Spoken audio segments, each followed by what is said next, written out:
The Holy Gospel according to St. Matthew, 17th chapter. Glory to you, Lord. 6 days later, Jesus took with him Peter and James and his brother John, and led them up a high mountain by themselves. And he was transfigured before them, and his face shone like the sun, and his clothes became dazzling white. Suddenly there appeared to them Moses and Elijah talking with him. Then Peter said to Jesus, "Lord, it is good for us to be here. If you wish, I will make 3 dwellings here, one for you, one for Moses, and one for Elijah." While he was still speaking, suddenly a bright cloud overshadowed them. And from the cloud a voice said, "This is my Son, the Beloved. With him I am well pleased. Listen to him." When the disciples heard this, they fell to the ground and were overcome by fear. But Jesus came and touched them, and saying, "Get up, and do not be afraid." And when they looked up, they saw no one except Jesus himself alone. As they were coming down the mountain, Jesus ordered them, "Tell no one about the vision until after the Son of Man has been raised from the dead." The Gospel of the Lord. So back a few months ago, I led a theology on tap discussion entitled, "Words You Don't Think Are in the Bible, But Are Actually There." I did that for a number of reasons, but mostly because there are a lot of words that actually do appear in the Bible that people don't realize are there because of the way that they're translated. One of those words is a word that most of us are familiar with from back in high school biology class, the word metamorphosis. Metamorphosis, when we learn it in high school, is a word that refers to how an organism transforms its shape from one thing to another. And the classic example of that is how a caterpillar forms a cocoon and becomes a butterfly. But the word metamorphosis is actually a Greek word which describes this process, and it is exactly the word that the gospel writers use to describe what happens to Jesus when he goes up on the mountain with Peter and James and John. It literally says Jesus was metamorphosized before them, and his face shone like the sun, and his clothes became dazzling white. It was quite a metamorphosis.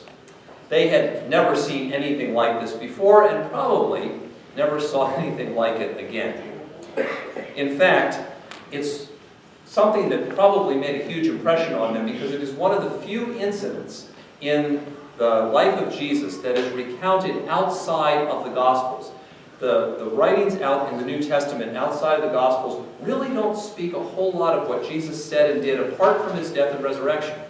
But this incident comes up as it did in today's second reading, where they remember this story. And they probably remembered it because, like us, hey, it was pretty cool. It was fascinating. You know, Jesus, his face shines like the sun, just like Moses' face did when he saw God. The clothing that he wears becomes radiant like the clothing of an angel.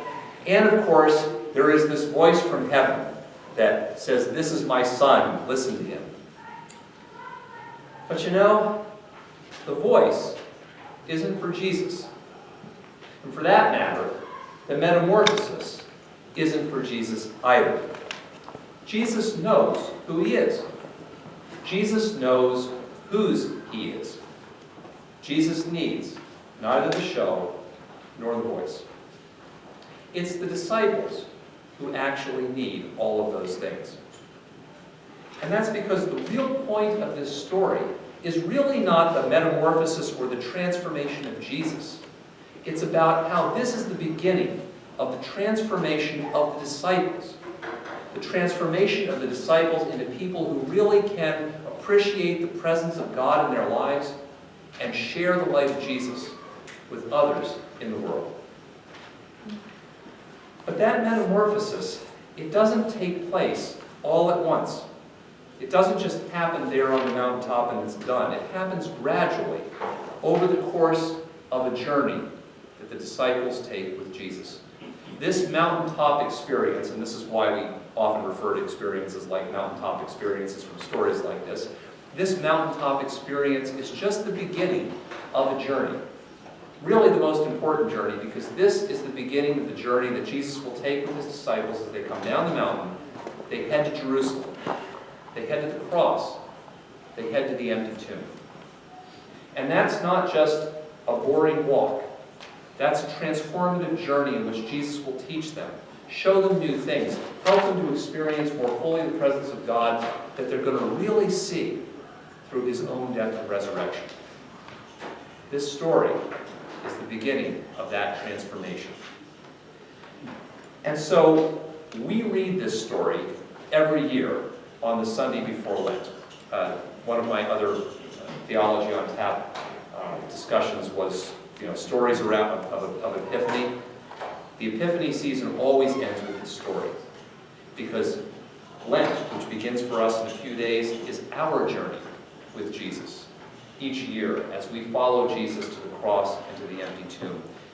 And our journey also with Jesus each year is supposed to be that Lenten journey is supposed to be a time of special reflection for us, of us opening ourselves up to listening more deeply to Jesus, to following him more closely, so that we can also be transformed into people who are more fully the children of God that God wants us to be. And like those first disciples, Jesus calls us and loves us just the way we are. But Jesus also doesn't want to leave us like those first disciples, trembling on the ground in fear. So Jesus also calls us to this journey of transformation, this journey of metamorphosis. And as with those first disciples, the metamorphosis that Jesus is calling us to is about the transformation of our vision. One of the funny things about this story, actually there are several funny things about the story, but one of the funny things about the story is that this metamorphosis of Jesus doesn't seem to be the thing that scares the disciples. I mean, they go up the mountain, and all of a sudden Jesus' face shines like the sun, and his clothes become dazzling white. And that doesn't seem to scare them. And Moses and Elijah appear. How they know it's Moses and Elijah, I don't know, because I wouldn't know if Moses and Elijah appeared. There's just two of these people. Who knows? But anyway, all this, the disciples look at it and they go, wow, this is really cool, Jesus. This is great. We have arrived at the destination of our journey where we got God just where we want him. He's here on the mountaintop. We're basking in his glory. Hey, Lord, how about this?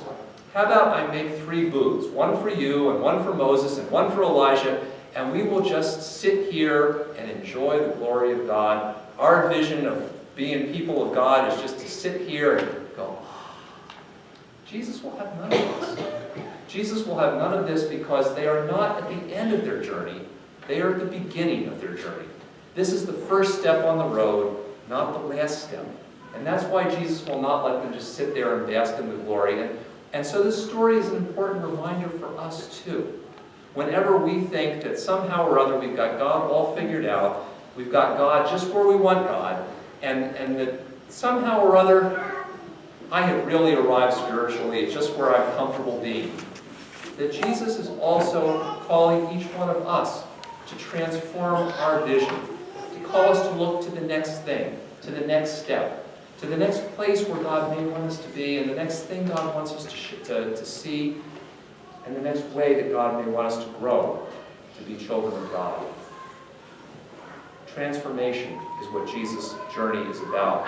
It was only beginning for those first disciples. It's also only beginning for us. The transformation, the metamorphosis that Jesus calls us to, is also, like those first disciples, a transformation of our hearts. See, the thing that finally scares Peter and James and John is the voice from heaven. Now, that may seem a little bit weird because of all the things that can scare us. A lot of us would look at that and go, well, if I heard God's voice, I think that was pretty cool. That was, God speaking personally to me. I'm very special and stuff. But almost always in the Bible, whenever anybody somehow experiences God's presence, even if it's through an angel and hears a voice or something, almost always the reaction is fear. And fear paralyzes. So, while it is that we may look at the story and go, well, I don't think that the voice from heaven would scare me that much, there are lots of things in our lives that do scare us. There are lots of things that paralyze us. There are lots of things going on in the world around me that makes me, and maybe you too, want to just cover our eyes and cover our heads and go, please make it all go away. I don't want to deal with this. That's where the disciples are as they fall to the ground, paralyzed with fear. And what makes a difference in their lives and what transforms their hearts from fear to hope is that Jesus comes and touches them and says to them, get up and don't be afraid. And they look up and they see Jesus. Now, it is admittedly easier to say, get up, don't be afraid, than it is to actually do that, right? The thing that makes a difference for those disciples, the thing that makes a difference for us, is that Jesus actually reached out and touched them. And when they looked up, they saw the face of Jesus. And even though we don't experience Jesus probably in that same way, Jesus also calls us to look for his touch and his face in the lives of our fellow Christians. To be people who see God's touch and God's presence in our lives, in the lives of one another, so that we also can be transformed from people who live with fear to people who live with hope. Jesus calls us and hopes to transform us through this journey into people who both appreciate when we've been touched and seen by Jesus, as well as to be people who can be the touch and the face of Jesus in the lives of others. That's the kind of transformation that Jesus calls us to as well. And like those first disciples, the kind of metamorphosis that Jesus calls us to is also a transformation, sometimes of attitude. You know, I suspect that Jesus knew exactly that Peter, James, and John, as they're coming down from the mountain, are already thinking in their minds, oh boy, wait till we get down, and we're going to tell the rest of those disciples how super spiritual we are because we had this great and powerful experience, and we're really the super spiritual ones now.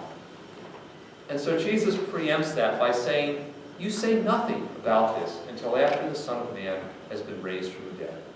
Until after all of you have experienced the resurrection. Because the disciples are still on their journey. There's still many things left for them to experience, for them to hear, for them to learn. And if they get focused on how great I am, then they can't be focused on what God is doing in their lives, on what Jesus still wants them to see and to experience, and the kind of transformation that Jesus still wants them to have as they continue this journey. Their journey is not over, and neither is ours. And this story is also a reminder to us that even when we've had experiences where we think, okay, I've had a good experience with God right now, always, Jesus says, be looking for the next thing that God wants you to find. Always be looking for the next thing that God wants you to do. Always be looking for the next thing that God wants you to experience, so that the journey you're on with Jesus can continue to transform you. So as we get ready to begin this journey with Jesus in Lent together again, watch for the ways in which Jesus is working in your life to call you to metamorphosis. Seek to receive and to give the touch and the presence of Jesus in your life and in the lives of others. And be open to the possibility that the experiences you have as you journey, even the ones that scare you, may be the experience through which God is working to transform your life.